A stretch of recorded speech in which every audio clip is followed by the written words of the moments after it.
اس وقت اپنے سامنے جو ایک دائرہ نما آپ چیز دیکھ رہے ہیں یہ بیر عریس کا نشان ہے۔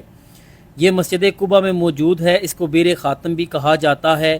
یہ وہ بابرکت کنواں ہے جس کے کنارے پر بیٹھ کر رسول اللہ صلی اللہ علیہ وسلم نے اپنے پیارے اصحاب ابو بکر، عمر و عثمان رضی اللہ تعالیٰ عنہ کو جنت کی بشارت دی۔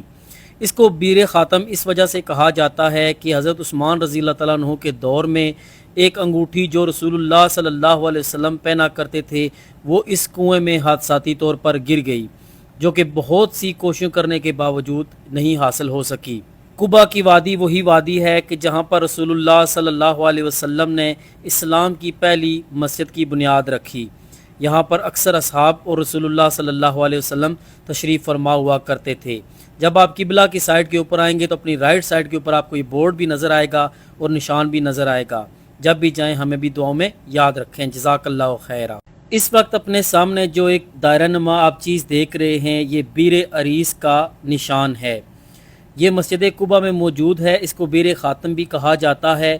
یہ وہ بابرکت کنواں ہے جس کے کنارے پر بیٹھ کر رسول اللہ صلی اللہ علیہ وسلم نے اپنے پیارے اصحاب ابو بکر، عمر و عثمان رضی اللہ تعالیٰ عنہ کو جنت کی بشارت دی۔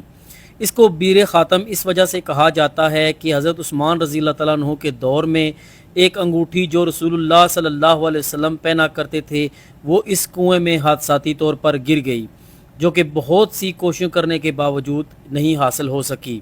قباء کی وادی وہی وادی ہے کہ جہاں پر رسول اللہ صلی اللہ علیہ وسلم نے اسلام کی پہلی مسجد کی بنیاد رکھی۔ یہاں پر اکثر اصحاب اور رسول اللہ صلی اللہ علیہ وسلم تشریف فرما ہوا کرتے تھے۔ جب آپ قبلہ کی سائڈ کے اوپر آئیں گے تو اپنی رائٹ سائڈ کے اوپر آپ کو یہ بورڈ بھی نظر آئے گا اور نشان بھی نظر آئے گا۔ جب بھی جائیں ہمیں بھی دعاؤں میں یاد رکھیں۔ جزاک اللہ خیرہ۔ اس وقت اپنے سامنے جو ایک دائرہ نما آپ چیز دیکھ رہے ہیں یہ بیر عریس کا نشان ہے۔ یہ مسجد قباء میں موجود ہے، اس کو بیر خاتم بھی کہا جاتا ہے۔ یہ وہ بابرکت کنواں ہے جس کے کنارے پر بیٹھ کر رسول اللہ صلی اللہ علیہ وسلم نے اپنے پیارے اصحاب ابو بکر، عمر و عثمان رضی اللہ تعالیٰ عنہ کو جنت کی بشارت دی۔ اس کو بیر خاتم اس وجہ سے کہا جاتا ہے کہ حضرت عثمان رضی اللہ تعالیٰ عنہ کے دور میں ایک انگوٹھی جو رسول اللہ صلی اللہ علیہ وسلم پہنا کرتے تھے وہ اس کنویں میں حادثاتی طور پر گر گئی، جو کہ بہت سی کوششوں کرنے کے باوجود نہیں حاصل ہو سکی۔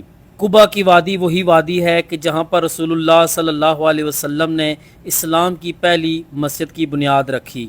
یہاں پر اکثر اصحاب اور رسول اللہ صلی اللہ علیہ وسلم تشریف فرما ہوا کرتے تھے۔ جب آپ قبلہ کی سائڈ کے اوپر آئیں گے تو اپنی رائٹ سائڈ کے اوپر آپ کو یہ بورڈ بھی نظر آئے گا اور نشان بھی نظر آئے گا۔ جب بھی جائیں ہمیں بھی دعاؤں میں یاد رکھیں۔ جزاک اللہ خیرہ۔